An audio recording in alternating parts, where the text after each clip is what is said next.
ओम नमस्ते मित्रों, भाइयों बहनों, मैं डॉक्टर अजीत आरोग्य कुंज नेचुरोपैथी योग सेंटर बहादुरगढ़ से आज मैं आपको जो कोरोना का प्रकोप फैल रहा है उसके पर पुनः वीडियो बनाने को प्रस्तुत हुआ हूं।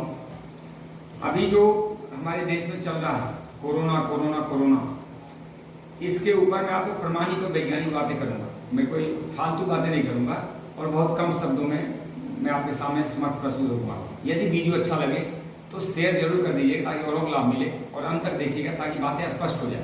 देखिए, शरीर माध्यम सर्वेश धर्म खलु साधना, यदि यह तन है तो ही जीवन के सारे धर्म निभा सकते हैं। और चाहे ईश्वर को ही प्राप्त करना हो, किसी को धन प्राप्त करना हो, शक्ति प्राप्त करना हो, प्रेम और संसार में जो कुछ पानी हो, वह सब इस शरीर के माध्यम से आप प्राप्त कर सकते हैं। यदि तन नहीं है तो आप तो कुछ भी नहीं पा सकते, भोजन भी नहीं कर सकते, भगवान तो बहुत दूर की बात है। तो मैं अभी आपको एक छोटी सी कहानी सुना के अपनी बात आगे बढ़ाऊंगा कि कैसे आप कोरोना को मात दे सकते हो और कैसे इसके भय से आप जो संतृप्त हो, जो संताप फैला हुआ है संसार में, उससे मुक्ति मिल सकती है। मैं फौज में था, मैं 1995-96 प्रमाणिक बातें कर रहा हूं, झांसी के अंदर था। वहां पे क्या होता है, आरडी परेड के लिए बुलाते हैं, जो रिपब्लिक डे परेड होता है 26 जनवरी, उसके लिए बुलाते हैं।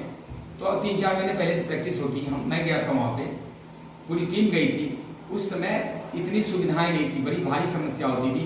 पानी का, पीने का पानी उपलब्ध नहीं था अच्छा। तो हम लोग जो नहाते थे ना, पानी वो गंदा पानी होता था, चेरी का पानी था, उसमें कचरे से ही पानी इकट्ठा कर लेते थे ताकि पी सके। रात में प्यास लगती थी तो वहां पे बकेट में पानी या डब्बे में पानी रख लेते और रात को उठ के पीते थे। कई बार हमारे पानी दूसरे भाई लोग पी जाते थे क्योंकि कोई व्यवस्था अच्छा था नहीं।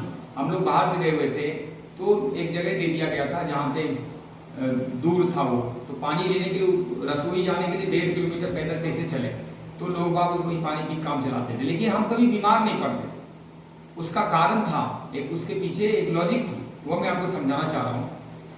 हम लोग गंदे से गंदे पानी पी चुके हैं। फौज में तो कई बार ऐसा होता है, ऐसी ड्यूटी हो जाती है कि आपको पानी उपलब्ध नहीं हो। अब तो बहुत सारी सुविधाएं, हमें बर्फ के को पिघला के पानी पीने पड़े, कई बार नाले में पानी पीने पड़े, गंदे पानी जो पशु भी नहीं पी सकते वो भी पी गए, लेकिन बीमार नहीं पड़ते थे। हमने अपने शरीर को, जीवन को प्रकृति से काट के ऐसा कायर, ऐसा कुपोषक बना दिया है, ऐसा रोगी बना दिया है कि यह तन न धूप सह सकता है, ना कोई सामान्य रूप पानी सह सकता है, ना फल भी नहीं खा सकता। फल खाते कहते फिर बीमार होती, उल्टी दस्त हो जाती। हमने इस तन को क्या कर दिया, गाय जब घास खाती है 25% मिट्टी खा जाती है।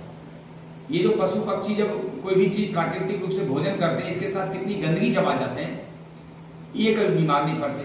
मनुष्य तो आरओ का पानी छोड़ के नेचुरल पानी दे दो तो अगले दिन बीमार पड़ जाए। रोज कभी खांसी, कभी जुकाम, बीपी, शुगर, कभी पेट दर्द, कभी कुछ चलता रहता है। यह सब क्यों हो रहा है? यह प्रकृति से कटने के कारण हो रहा है।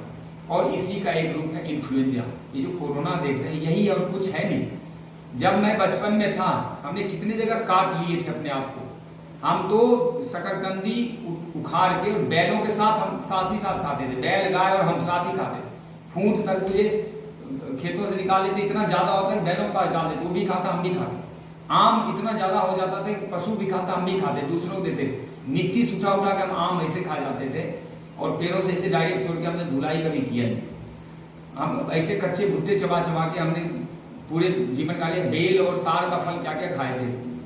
और आज भी गांव में जहां बहुत थोड़ा बहुत संस्कृति बची, अब तो वहां भी लोग ब्रश कर रहे हैं, चाय पी रहे हैं और तमाम गंदगी खा रहे हैं, ब्रेड बिस्कुट खा रहे हैं। अब तो रहा नहीं नेचुरल कुछ गांव में भी। गांव तो गांव कह नहीं सकते। कहने का मतलब है कि यदि आप प्रकृतिक शरण में रहेंगे तो आपको बीमार होने नहीं देंगे। इस तन को बीमार कर देना आसान नहीं है, बहुत कठिन कार्य है। ढेरों रुपये खर्च करने पड़ेंगे, कई घंटे सोने पड़ेंगे, ईर्ष्या द्वेष तनाव लेना पड़ेगा, गोलियां खानी पड़ेगी, लेथार्जिक लाइफस्टाइल जीने पड़ेंगे, गंदे रहने पड़ेंगे, खूब जो है तेल मसाला मुर्गे दारू करने पड़ेंगे। ये तब तक नहीं बीमार होता है, आसान नहीं है। जो इस तन को बीमार करते हैं मैं उनको, उनके बारे में सोचता हूँ, आश्चर्य करता हूँ, इन्होंने तन को बीमार कर दिया, कितने महान लोग हैं। तो अब आते हैं टू द पॉइंट। कोरोना दरअसल एक इन्फ्लुएंजा वायरस है। यह जब से मनुष्य पैदा हुआ तब से था। जब तक मानव जीवन इस संसार में, इस ब्रह्मांड में रहेगा तब तक रहने वाला है। आप कितना भी टीके लगवा लो, उसके बाद भी सर्दी जुकाम बुखार दस्त आएंगे ही आएंगे, क्यों? चलता रहता है। यह सब तीव्र रोग हैं, शरीर को साफ करने के लिए, शरीर को अच्छा रखने के लिए यह सब रोग आके शरीर को शुद्ध करते रहते हैं, ताकि शरीर मौसम से लड़ सके, शरीर स्वस्थ रह सके। इस शरीर के एक एक सेल मौसम से लड़ने के लिए अपने इम्यूनिटी को डेवलप करते रहते हैं। आप जैसा, इस शरीर के बारे में विशेषता है कि जैसा आप रहना चाहते हैं, जिस वातावरण वैसा इम्यूनिटी डेवलप कर लेगी। जैसे आप रोज दारू पिलाएंगे, दारू खिलाफ इम्यूनिटी डेवलप, सिगरेट पिलाएंगे, सिगरेट खिलाफ, आप रोज गंदा चीज खाएंगे, गंदा पानी पिएंगे, उसी खिलाफ अपनी इम्यूनिटी डेवलप करके वैसा ही हो जाती है। तन में बड़ी खूबी है। रोज अन्न खाएंगे तो अन्न को पचाने की शक्ति डेवलप कर लेगी, रोज फल फूल खाएंगे वैसा सेंसिटिव हो जाएगा। तो यह तन की जो खूबी है बहुत बड़ी खूबी है। तन को थोड़ा समझ लेंगे तो आपको इन सब चीजों से डर नहीं रहेगा। और वायरस बैक्टीरिया की जहां तक बात है, तो शरीर में तमाम ऐसे सेल होते हैं जो कि इसको मारने के लिए उपलब्ध है। यह हमारा तन है ना, ये बैक्टीरिया, वायरस, पैथोजेंस और जो जीवाणु कोशाणु उसी से बना हुआ, इसमें ये एक दूसरे के पूरक होते हैं और चलते रहते हैं। तो कोरोना दरअसल इन्फ्लुएंजा है। यह इन्फ्लुएंजा मानव जीवन के साथ रहने वाला है। जब आप खांसते छींकते हैं तो भी इससे वायरस निकलता है, लेकिन प्राकृतिक संवेदना के हवा और धूप के संपर्क में आके वो टूट जाता है। मुंह तो हमने ढकवा दिया है, डॉक्टर कहते हैं मुंह ढक लो, लेकिन 2-2 किलो कीड़े मकोड़े और वायरस, बैक्टीरिया, जीवाणु आंतों में जमे रहते हैं। और वो आंतों का क्या करोगे? असली वायरस तो पेट में पनप रहा है, उसका क्या करोगे? मुंह ढकने से क्या कोरोना चले जाएंगे? नाक बंद करने से क्या आपके वायरस बाहर से अटैक नहीं करेंगे? घर में बंद हो जाने से क्या मृत्यु छोड़ देगी? नहीं छोड़ेगी। तो कई चीजें मैं समझाऊंगा, उसमें 3 चीजें प्रमुख है, ध्यान रखें। धूप, हवा और विटामिन सी। अगर आपको इन दुष्चक्र से बाहर निकलने हैं तो आपको धूप, हवा और विटामिन सी लेनी चाहिए। 1-1.5 घंटा धूप सेवन करो, आपके शरीर में वायरस डेवलप ही नहीं होंगे, शरीर के सेल उन्नत हो जाएंगे, इम्यूनिटी बेहतर हो जाएगी, विटामिन डी मिलेंगे, मल्टीविटामिन D3, D2 दोनों मिले। हवा, शुद्ध हवा, 1 घंटा प्राणायाम, योग, आयुर्वेद, इससे नेचुरल चीजों से, जैसे आप अगर रसदार फल खाते हैं तो उससे ऑक्सीजन मिल जाता है। और विटामिन सी, हमें विटामिन सी रोज पूरा करने पड़ते हैं। और प्रकृति है, हर मौसम में कोई ना कोई विटामिन सी दे। अभी इस समय आम चल रहा है, रोज आप 1-1.5 किलो आम खा जाओगे, विटामिन सी पूरा। 4-5 अनार खा लो, आमले से आंवला खा लो, कभी टमाटर चबा लो, सस्ते हैं, कुछ भी नहीं है। 30 रुपए किलो आम है, 4 आम 5 आम चढ़ जाते हैं, 4-5 आम, ये आपको विटामिन सी जितना चाहिए उससे अधिक हो जाता है। इसके अलावा आप नींबू, कुछ नहीं तो नींबू तो कर सकते हैं, आंवला तो ले सकते हैं, आंवले का चूरन ले ले तो भी विटामिन सी पूरा हो जाता है। आप फूट खरबूजा ले लो, सेव ले लो, कौन सा फल है जिसमें विटामिन सी नहीं है? अधिकतर फलों में विटामिन सी है। जो बहुत मीठा है उसको छोड़ के सब में विटामिन सी है, जिसमें खट्टा मीठा जो भी होता है। करौंदा खा लो, इतना सा सब्जी डालो, उससे विटामिन सी पूरा हो जाता है। तो विटामिन सी, धूप, हवा, ये तो 3 हो गया। इसके अलावा जब कभी बुखार, सर्दी, खांसी, छाती में सफोकेशन या फिर सूखी खांसी हो जाए, माथा में भारीपन आ जाए, तो कोरोना नहीं होता, वह इन्फ्लुएंजा है। उसके लिए क्या करना है?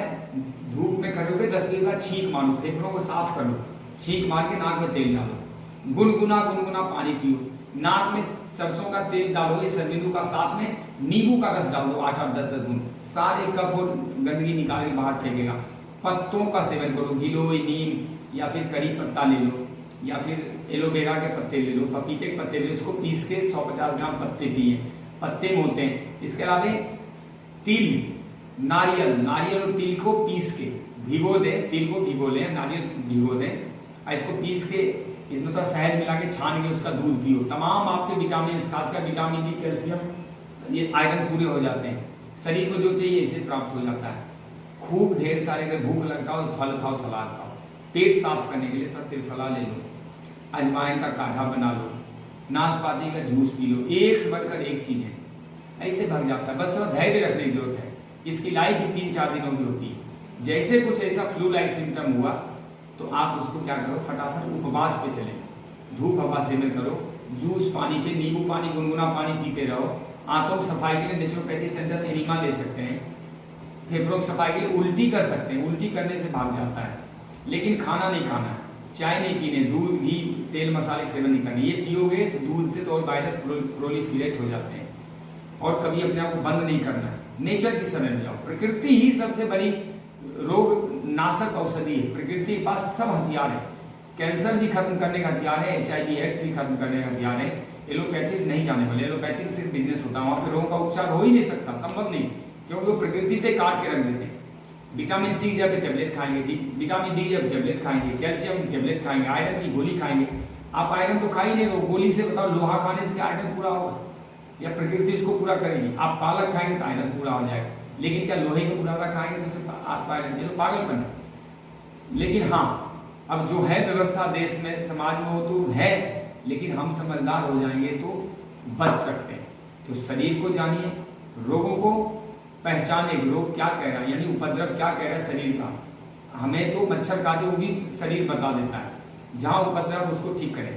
शरीर का मेडिकल टेस्ट ना कराएं कभी, शरीर की भाषा समझ लेंगे तो आपको मेडिकल टेस्ट कराने की। एलोपैथिक चिकित्सा पूरी मेडिकल टेस्ट के ऊपर आधारित है। आपके शरीर में कुछ भी हो रहा हो नहीं मानेंगे, वो मशीन जो बताएगा वो मान लेंगे। शरीर में कोई फोड़ा फुंसी सामान्य सा, उसको मशीन अगर कैंसर बता दिया तो कैंसर की ट्रीटमेंट कर देंगे। और शरीर में कैंसर हो गया, मशीन नहीं कहेगा तो आपको बोलेंगे कुछ नहीं है, जाओ शरीर को रिपोर्ट में है, तो वो रिपोर्ट के वो सिस्टम को ठीक नहीं करते, सिम्टम बेस पे काम करते। सिम्टम अगर मशीन ने गलत बोल दिया, झूठ बोल दिया, वो मशीन की बात मानेंगे। हम उस टेस्ट का क्या विश्वास करें जो कि ड्रॉपलेट्स बेस्ड है? हम उस पर क्यों विश्वास? शरीर हमारा जो कहेगा हम वो मानेंगे। मेडिकल टेस्ट के दुष्चक्र में नहीं फंसना है, ना दवाई गोली के दुष्चक्र फंसना है। बस एक ही काम करना है, प्रकृति की शरण में जाने। खूब ढेर सारा पानी, नींबू पानी, नारियल पानी, मौसमी के जूस, अनार के जूस, नाशपाती के जूस, या फिर घिया टमाटर के जूस, पत्तों का जूस, धनिया पुदीना करी पत्ते का जूस। आप नेचर शरण में जाते कोरोना ठीक हो। देखो आप केस ही मत दो ना कोरोना। अब व्यर्थ में टेंशन लेके और पहले दिन मत जाओ, 2-3 दिन वेट कर लो, 2-3 दिन उपवास पे रह जाओ, ऐसे ठीक हो जाता है। और भी बहुत कुछ है जो मैं छूट गया। और ये जो मौत हो रही है ना, ये सब दहशत से मौत हो रही है। एक आदमी अगर बीमारी से मर जाता है तो दहशत फैल जाती। कोरोना 50-100 आदमी मर जाता है। कई तो बड़े बड़े अफसर को मैंने सुना है कि कूद के आत्महत्या कर लिए, 3rd फ्लोर से कूद गए। कई बुजुर्ग ने इसको हरा दिया, 90-90 साल के बुजुर्ग ऐसे बाहर निकल के आए। जरा उनके बारे में सोचिए, 90 साल के लोग कैसे अपनी इम्यूनिटी बढ़ा के बाहर निकल के आ गए। तो इम्यूनिटी पुष्ट कीजिए, नेचुरोपैथी करें, योग करें, आयुर्वेद का सेवन करें और आहार ठीक करें। आहार ही औषधि, आपके रोग का इलाज अस्पताल में नहीं, थाल में, औषधालय नहीं, भोजनालय में। भोजन ठीक करें, भोजन सबसे बड़ी दवा है। तनाव ना लें, ईर्ष्या द्वेष न रखें, अपने मन को निश्चल करें। स्वास्थ्य तो ईश्वर की शरण में है। ईश्वर प्रकृति को कंट्रोल करते हैं, प्रकृति मानव कंट्रोल करती है। तो अंतिम सत्य क्या है? वही भगवान, वही मालिक, विश्व पिता परमात्मा, वही राम की शरण में जाइए, सब कुछ वहां पे है। और राम ने जिसका नहीं बिगाड़ा उसका दुनिया में कोई नहीं बिगाड़ सकता, और जिसका राम से बैर हो गया उसको दुनिया में कौन बचा सकता है? तो आपकी जो व्यवस्था है वो नेचर के साथ जुड़ी हुई है। नेचर हमारे माता है और ईश्वर हमारे पिता है। माता पिता की शरण आइए। जैसे पिता क्या कहता है, कोई बच्चा गंदा हो तो पिता कहता है जाओ माता से अपना साफ करवा के आ जाओ। तो हमें क्या करना है? प्रकृति से अपने आप को शुद्ध कर लेने, तब भगवान की शरण में जाने। प्रकृति के माध्यम से ईश्वर की शरण में जाइए तो धर्म अर्थ काम मोक्ष चारों चीजें सिद्ध होती है। इसका ये माध्यम बताया, ब्रह्मचर्य, गृहस्थ, वानप्रस्थ, फिर संन्यास। इससे अपना भी कल्याण होगा और संसार का कल्याण होगा। यही जीवन है, यही मानवता है, यही नेचुरल वे ऑफ लाइफ है। धन्यवाद। ओम जय हिंद।